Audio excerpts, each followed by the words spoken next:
Hi, Sandra here from Creating Spain, and today I'm using iDraw. And my interest in using iDraw is to design things for cutting on my Silhouette Cameo. And yes, I have to import my SVG to my Silhouette software in order to cut it, but there are some design functions in here which are quite nice. And I do have the option to save to SVG, which saves me some file space. The files are smaller. So, one of the things we often want to do in cutting is put an offset on something. Now, I've got a letter T here, which I wrote in the usual manner, and then I went to the modify and I converted the text to outlines, this one down here under the modify.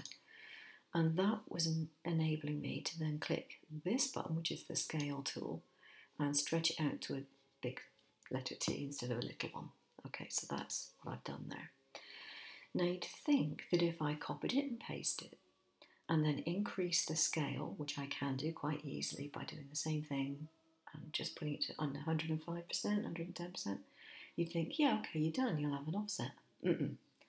If you have a circle or a square or something, yes, you will, but with a shape like this, no, you won't. It doesn't work quite that easily. This is one I did earlier, and if I put it over here, and I've changed the colour so you can see it doesn't line up. It's useless as an offset. I'm just going to undo the move there. Absolutely useless. But there's a way around this. And the way around it is to select your letter and to go over to the appearance pane and click on the stroke and set your stroke up as far as it will go, or as far as you want it to go. Depends on how much of an offset you want. But set it up quite high and position it to the outside. You have three positions here: outside, inside and centre. You want it positioned to the outside, assuming that you're doing an external offset. Obviously, if you're not, you might want it on the inside. But we're chosen the outside. And that will give you this. But when it comes to cutting, this is the line that it's going to cut out. It's to the outside of this, but it's to the inside of this. And that really isn't a great deal of use. You'd have to take it into the program, and you'd probably have to trace the outer line. If it didn't give it one automatically, you'd have to trace it. So to avoid this problem, you select it, you go to modify, and you go to the, where is it?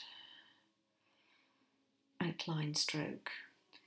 And basically that converts that into an object all of its own. And you can see this easier if I go to the view and I go to outline mode. You can see we have the two outlines. Now these outlines, if you don't want the middle one, for example, you can go to the modify and you can separate your compound paths, and you can choose all these, and you can go up to your alignment and you can click ungroup.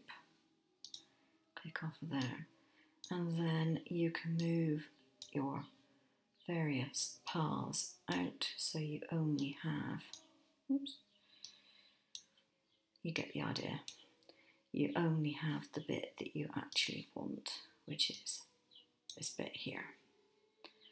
And then you would move that one, and you put it over there, select it all, go to the arrange, go to the align, go to center, and do the same thing again, but go, whoops, go to middle.